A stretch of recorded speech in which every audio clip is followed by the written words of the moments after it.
मैं एक छोटा सा परिचय देना चाहूँगा श्री हिमांशु उपाध्याय जी का। 4 जुलाई 1957 को आपका जन्म हुआ गाजीपुर के रामपुर गांव में, जो रेवतीपुर के पास है, या यूं कहें कि वो रेवतीपुर का ही एक भाग है, अंश है।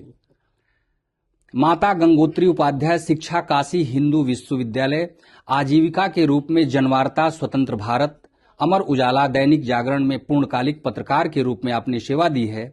सम्मान हिंदी पत्रकारिता के क्षेत्र में विविध पुरस्कार से पुरस्कृत हैं। 7 मूल रूप से जो प्रकाशित कृतियां हैं उसका नाम मैं बताना चाहूंगा।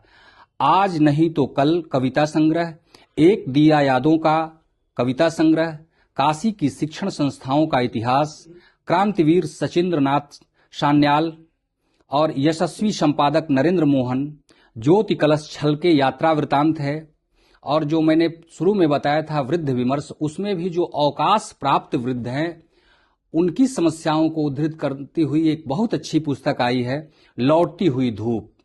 और हमें लग रहा है कि अगले महीने में नवगीत संग्रह भी एक आ रहा है। तो ये कृतियां हैं, ये उपलब्धियां हैं आपकी।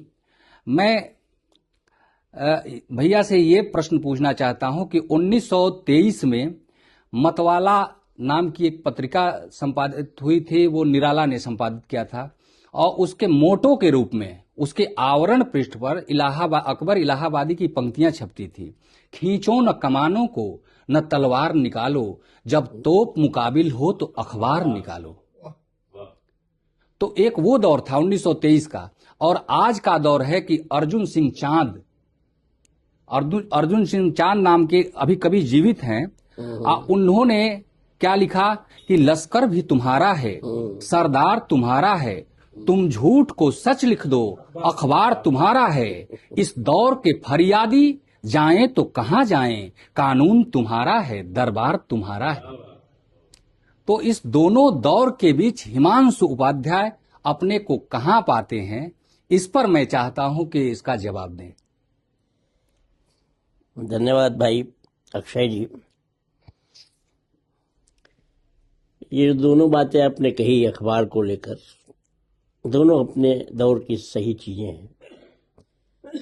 संकट और दुख इस बात का है कि हम दूसरे वाले दौर में जी रहे हैं। पहले अखबारों की जो स्थिति थी वो बहुत स्पष्ट, साफ और बड़ी गांभीर्य और आत्मसम्मान से भरी हुई थी। आज ये कहते हुए मुझे संकोच भी होता है, क्योंकि मैं उस दुनिया में रहा हूँ और मेरा सारा जीवन अखबार की सेवा में ही गुजरा है। तो ये संकोच लगता है कहते हुए, लेकिन जो सच है वो कहना पड़ेगा। जब तो मुकाबिल हो अखबार निकालो की बात कही गई थी, तब का दौर दूसरा था। और जब अखबार भी तुम्हारा है और सारी चीजें जो तुम्हारी हैं, दरबार भी तुम्हारा है कहा जा रहा है, तब भी सच ही है। आज स्थिति बदल गई है, सब तो नहीं, लेकिन अधिसंख्य अखबार जो हैं आज सत्ता और सुविधा के भोगी हो गए। पहले ऐसा नहीं था। पहले सत्ता से टकराने की हिम्मत होती थी, सुविधाओं को त्यागा जाता था, लेकिन आज सुविधा परस्त हो जाने से ये सारी स्थितियां क्रिएट हुई हैं। उसका नतीजा ये हुआ है कि हम अपने अखबार आज अपने मूल धर्म से अलग होकर काम करने लगे। तो सच्चाई तो यही है, लेकिन हम आशावान हैं और हमारी जो भारतीय संस्कृति है वो आशाओं से भरी है। इसलिए हम यह मानते हैं कि यह स्थिति बराबर नहीं बनी रहेगी, और जो धर्म है अखबार का विमुख है इस समय, लेकिन आज नहीं तो कल वो लौटेगा और फिर हम अपनी पूरी ताकत के साथ अखबार अपना काम करने लगेंगे। बहुत बहुत धन्यवाद भैया। और चूंकि पत्रकारिता से आप जुड़े हैं, इसलिए एक प्रश्न मैंने पूछा है।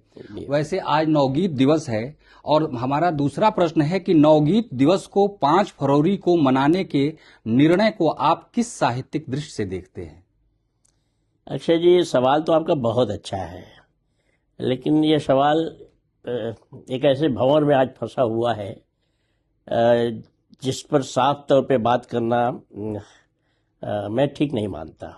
मेरा यह मानना है कि नवगीत का जन्म कब हुआ नवगीत की विकास यात्रा क्या थी, नवगीत इन दिनों किस स्थिति में है, ये सारी विमर्श की वस्तु और इन पर विमर्श किया जाना चाहिए। हमें नवगीत के लिए जीना चाहिए, नवगीत के लिए काम करना चाहिए। आज जिस समय आप मुझसे ये सवाल कर रहे हैं, नवगीत एक पेंडुलम में फंसा हुआ है, नवगीत की बात एक उसमें फंसी हुई है और मैं इसे विवाद नहीं कहूँगा, लेकिन यह विवाद के रूप में आज सामने है।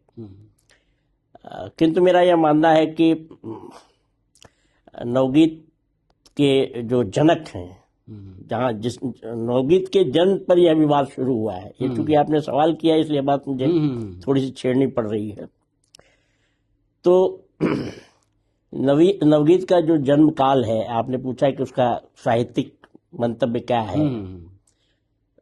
नवगीत का जन्म दिवस या जो भी है, नवगीत पर जो हम आयोजन कर रहे हैं उसे मनाया जाना बहुत अच्छा है, लेकिन यह तब और अच्छा होता जब किसी विवाद से परे होता।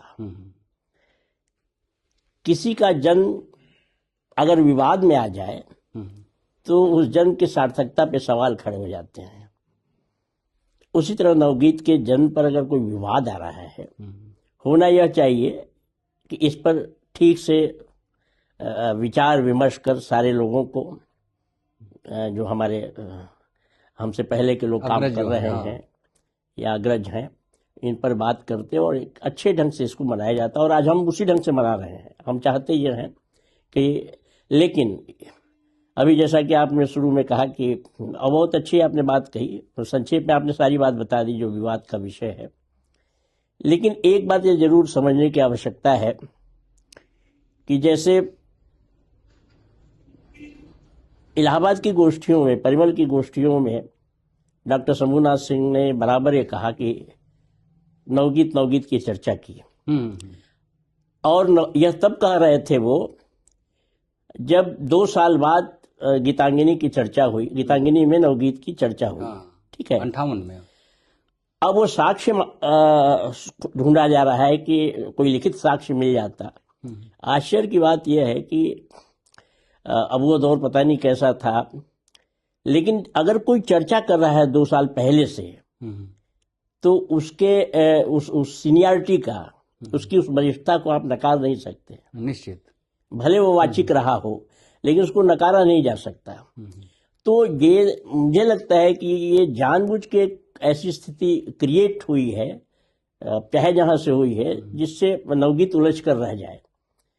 तो मैं मानता हूं, मेरा निजी मानना है कि राजेंद्र प्रसाद जी और शंभूनाथ जी, ये दोनों बड़े सम्माननीय हैं हमारे लिए, और दोनों ने ही नवगीत के लिए अपनी ताकत भर काम किया। और इससे आप इनकार नहीं कर सकते कि डॉक्टर शंभूनाथ सिंह ने जिन परिस्थितियों में रहकर नवगीत की ध्वजा को आगे बढ़ाया, लेकर के आगे बढ़े और एक बड़ा कुटुंब तैयार किया, एक बड़ा परिवार उन्होंने तैयार किया, वो अकेले बूते पे उन्होंने किया। दोनों का महत्व अपनी जगह है, दोनों अपनी अपनी जगह महत्वपूर्ण है, चाहे वो राजेंद्र प्रसाद सिंह हो लेकिन और शंभूनाथ जी हो। लेकिन शंभूनाथ सिंह का जो कार्य है उसको आप अनदेखा नहीं कर सकते। वो ध्वजा लेकर के चलना, उसको संभाले रखना और अंतिम दम तक उस ध्वजा के लिए खड़े रहना, ये किसी और व्यक्ति ने नहीं किया, ये केवल शंभूनाथ जी ने किया। इसलिए हम बहुत विनम्रता पूर्वक आपसे कहना चाहेंगे कि ये नवगीत की जो गोष्ठी है या नवगीत पर जो छिड़ा हुआ स्वर है इन दिनों, वह स्वर चाहे जो हो, लेकिन इन दोनों व्यक्तियों के लिए, इन दोनों व्यक्तियों को नकार कर नहीं चला जा सकता, चाहे वो राजेंद्र प्रसाद सिंह जी हो चाहे डॉक्टर शंभूनाथ जी हो। बहुत धन्यवाद भैया, आपने जो है दोनों यतियों के बीच से, जो अतियां हैं उसके बीच से रास्ता बनाया, इसके लिए विशेष धन्यवाद। अब मैं अगला प्रश्न पूछ रहा हूं कि आज के परिवर्तित सामाजिक आर्थिक परिदृश्य में नवगीत कितना प्रासंगिक है? एकदम प्रासंगिक है, पूरा प्रासंगिक है।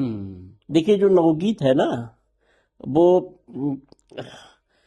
नवगीत की एक खूबी है जो उसको कई खूबियों से संभालते हुए, अलग करते हुए चलती है, और उसकी खूबी है समय से संवाद। वह नवगीत गीत और नवगीत में बहुत बारीक सा अंतर है। तो यदि समय से संवाद करती हुई कविता आपकी नहीं है, नवगीत नहीं है, तो आप समझ लीजिए कहीं ना कहीं उसमें कोई त्रुटि है, या उसके जो डेकोरम है या उसकी जो शर्तें हैं वो पूरी नहीं हो पा रही हैं। आज के दौर में इसलिए प्रासंगिक है, और आज ही के दौर में नहीं है अक्षय जी, नवगीत हर दौर में प्रासंगिक होगा, इसलिए कि इसका मोटो ही यही है कि वो समय से संवाद करता है। तो जिस दौर में रहेगा, उस दौर का अगर वो संवाद करेगा तो हमेशा वो समकालीन रहेगा, समीचीन रहेगा और प्रासंगिक रहेगा। चूंकि प्रश्न तो बहुत हैं, समय कम है, मैं अंतिम प्रश्न पूछ रहा हूं जी। कि नवगीत के भविष्य को आप किस रूप में देखते हैं? ये बड़ा अच्छा सवाल आपने किया, और बड़ा जटिल सवाल भी किया आपने। नवगीत का भविष्य बेहद बहुत सुंदर है, बहुत उज्जवल है, किंतु उतना ही खतरनाक भी है। खतरनाक इन द सेंस अंधकार से भरा हुआ है।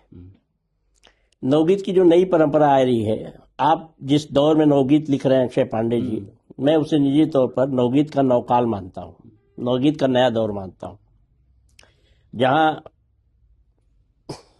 गुलाब सिंह से लीजिए करते आइए और सुधांशु उपाध्याय और यश माली होते हुए, हाँ, इन तमामों से होते हुए अक्षय पांडे तक अगर हम आते हैं तो हम ये देखते हैं कि हम एक ऐसी सृजन परंपरा के वाहक रहे हैं जिन्होंने सच्चे रूप में नवगीत के लिए काम किया और उस पर अध्ययन किया और जानने की कोशिश की। अब हमारे सामने दिक्कत क्या है कि वह जो नई पीढ़ी है वह या तो हम उसे ठीक से सौंप नहीं पा रहे हैं या वह हासिल नहीं कर पा रही है। तो जो नई पीढ़ी गीत लिख रही है वो नवगीत से एकदम से अछूती है। उसे गीत लिखना तो आता है, लेकिन नवगीत की तरफ वह ठीक से उन्मुख नहीं हो पाई है। और यदि हुई भी है कहीं, तो आप देख रहे होंगे कि वो टूटा फूटा नवगीत सामने रहता है जो ठीक नहीं लगता। तो ऐसे में हमारी जिम्मेदारी ये बनती है कि हम अपनी आने वाली पीढ़ी को नवगीत के मूल रूप से परिचित कराएं और उन्हें समझाएं, बताएं, उसके रास्ते को ठीक से उनको प्रदर्शित करें ताकि वो नवगीत उनमें भरा जा सके। दूसरी एक बात, बड़ी बात ये होनी चाहिए, जिसका बड़ा ही अकाल हुआ, इस दिशा में हाँ किसी ने काम नहीं किया, हम लोगों ने भी नहीं काम किया। कोई भी गीत या कोई भी साहित्य तब तक परिपक्व और जनता के करीब नहीं पहुंच पाता जब तक उसका जुड़ाव शिक्षा से नहीं होता। एक नई बात आपने कही। हाँ, जब तक शिक्षा से नहीं होता उसका जुड़ाव, वो चीज जम नहीं पाती। हम और आप अपने अध्ययन और अध्यापन जीवन में हमें आपको उन्हीं कवियों की बातें ज्यादा याद हैं जिनको आपने पढ़ा स्कूलों में। सूर कबीर तुलसी जो, हाँ, यदि नवगीत को हम पाठ्यक्रमों तक ले जाएं, कुछ ऐसी व्यवस्था की जाए या कुछ ऐसा दबाव बनाया जाए कि नवगीत पाठ्यक्रमों तक पहुंच जाए, तो ये नवगीत के भविष्य के लिए बहुत उर्वरक और श्रेयस्कर होगा। तो लेकिन इसके बावजूद भी हम आशावान हैं और हमें विश्वास है कि जो नई पीढ़ी है, यदि हमारे ऊपर जो हमारे पूर्वज रहे हैं या जो हमारी चीजें रही हैं उनका अगर ठीक से अध्ययन करें या हम उन्हें अध्ययन की सामग्री सौंप सकें तो वो बेहतर काम करेंगे। क्योंकि जो नई पीढ़ी है वो बहुत सजग है, सचेत है और लेखन के प्रति भी गंभीर है, लेकिन वो भटक रही है, दिशा नहीं है उसके पास। वो किस दिशा में जाए, गजल लिखे कि गीत लिखे कि रुबाइयां लिखे कि क्या लिखे, वो समझ नहीं पा रही है। तो एक प्रकार के ऐसे भी प्लेटफॉर्म की आवश्यकता है। पहले जो हम लोग के जमाने में थे, जो बड़े बैठते थे तो समझाते थे, अब दोनों बातें हैं, कोई समझता भी नहीं है और कोई समझाने की कोशिश भी नहीं करता है। ये दोनों बातें, तो इस वैक्यूम को भी खत्म करना होगा, लेकिन वो सारी चीजें हम अपने अनुभवों और अपने प्रयासों से कर सकते हैं यदि हम चाहें तो। बहुत बहुत धन्यवाद।